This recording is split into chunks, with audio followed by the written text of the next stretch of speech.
La trigonométrie telle qu'on va l'aborder en cours, c'est deux situations possibles. Première situation, dans un triangle rectangle, toujours, je connais un angle, je connais un côté, et je voudrais connaître un deuxième côté.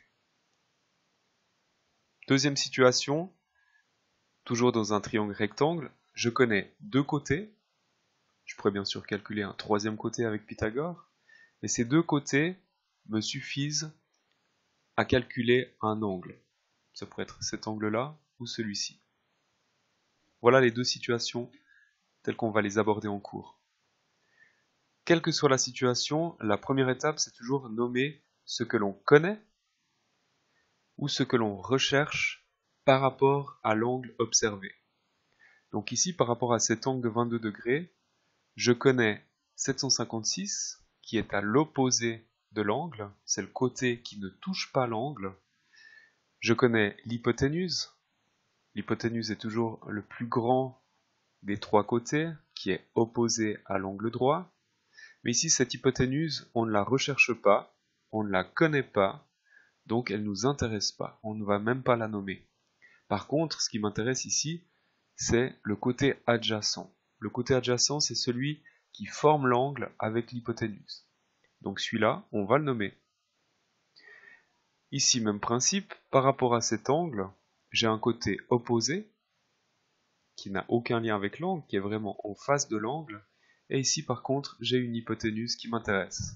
Elle va nous permettre de calculer l'angle alpha.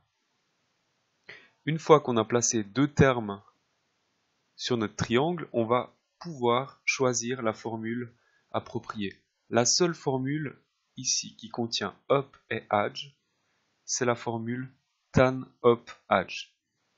On voit qu'ici la formule sin up hip ne convient pas puisqu'elle impose de connaître l'hypoténuse. Ici on ne la connaît pas. La même chose pour la formule de cosinus. Là, même principe, j'ai mentionné une hypoténuse, un côté opposé, alors seule la formule sin op hip ici conviendra. Puisque l'autre, cos adjip, me demande de connaître le côté adjacent que je ne connais pas. La même chose pour la formule de tangente. Vous avez quelques exercices dans votre dossier, à chaque fois on vous demande de calculer la longueur OS, donc là même principe, OS par rapport à l'angle de 27 degrés que l'on connaît, c'est le côté adjacent. Ici, le plus grand des trois côtés qui est en face de l'angle droit, c'est l'hypoténuse. J'ai adj et hip, donc cos adj hip. C'est la formule, je l'ai repérée, je peux l'écrire. Une fois que je l'ai écrite, je vais remplacer les lettres par des chiffres. L'angle alpha, c'est un angle de 27 degrés.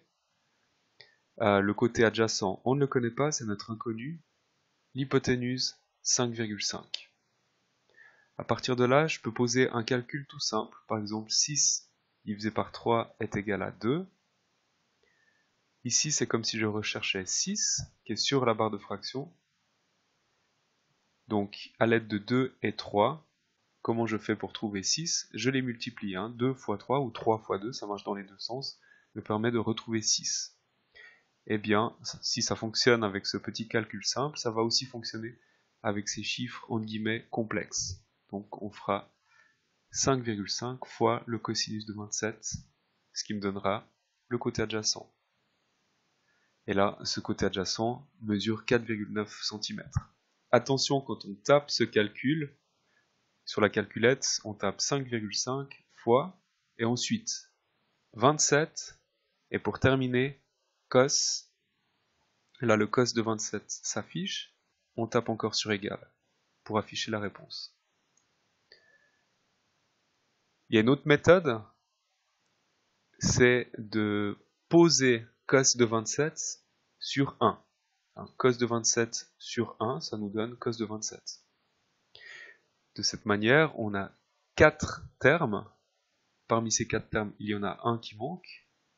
c'est comme si on avait un mini tableau.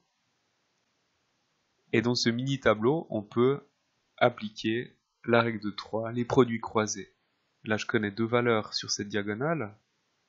Je les multiplie. Et je divise à l'aide du terme restant. Donc 1 pour trouver H.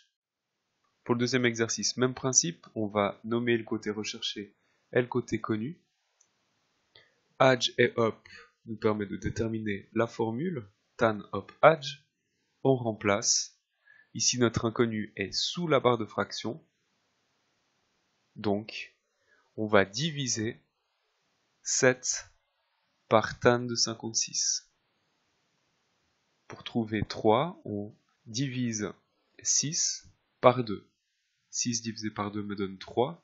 Donc ici, 7 divisé par tan de 56 me donne H. Là aussi, 7 divisé, on introduit d'abord la valeur de l'angle, donc 56, et ensuite sur la calculette, vous tapez tan, et pour terminer, égal. Pour l'exercice C, toujours le même principe, OS hypoténuse, 5 cm, côté opposé. Up, hip, sin, up, hip.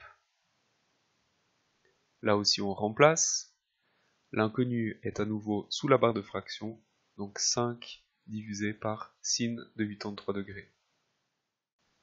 Pour le dernier exercice, on recherche OM, mais dans ce triangle, on ne connaît qu'un angle, donc on ne peut rien faire. On va donc s'aider du triangle qui est en dessous, dans lequel on connaît un angle, un côté opposé, et à l'aide de ce triangle, on pourra trouver une hypoténuse qui est partagée par ce triangle-là. Donc, deux calculs. Up et hip nous donnent sin up hip. On remplace. L'inconnu est à nouveau sous la barre de fraction, donc 4,6 divisé par sin de 47 degrés. Attention, il s'agit d'une réponse intermédiaire. Ne l'arrondissez pas, laissez-la complète sur la calculette. Et puis ensuite, on poursuit l'exercice. Là, on recherche le côté adjacent à l'angle. Donc, adj et hip, cos adjip. L'inconnu est ici sur la barre de fraction. Donc, on multiplie 6,2 et des brouettes par cos de 23 degrés. Et on arrivait environ à 5,8 cm. Dans la suite du dossier, vous avez un petit exemple qui va vous permettre de comprendre comment calculer un angle. Donc dans ce triangle, par rapport à cet angle qu'on veut calculer, on a une hypoténuse, on a un côté opposé, on pourrait par Pythagore trouver le côté adjacent. Par contre, pour calculer l'angle, on a recours à la trigo. Alors, une formule qui contient up et hip, c'est sin up hip. Si je remplace ces termes par des chiffres, voilà ce que ça donne. Sin, c'est le côté opposé sur l'hypoténuse. Maintenant, si je tape 2,5 divisé par 6,5 sur la calculette, ça me donne ce chiffre avec beaucoup de décimales. Et ce chiffre, eh bien, je ne peux pas le placer sur ma figure. Ça n'est pas une longueur, ça n'est pas un angle, c'est un chiffre abstrait de transition, puisque ce chiffre ne correspond pas à l'angle, mais au sinus de l'angle. Alors comment fait-on pour passer de cette valeur à celle-ci? Sur la calculette, c'est tout simple. Quand vous avez posé votre calcul, vous le tapez, 2,5 divisé par 6,5. Là, vous avez ce chiffre qui apparaît sur votre calculette. Et ensuite, vous allez avoir recours à la deuxième fonction, à la touche seconde, qui est en bleu sur les nouvelles calculettes, en jaune sur les plus anciennes. Et ensuite, sinus. Vous pouvez observer que sur la touche sinus, vous avez un petit sin -1, ce qui signifie qu'on va faire l'inverse du sinus. On va donc supprimer ces trois lettres pour retrouver un angle. Dans le premier exercice, on recherche cet angle. Comme d'habitude, on va nommer les côtés qui sont connus. J'ai un côté opposé, j'ai une hypoténuse, donc là, ce sera sin up hip. Je fais ma division, 2 divisé par 5, 0,4. 2nd sin, et là vous tombez sur la réponse, 23,6 degrés.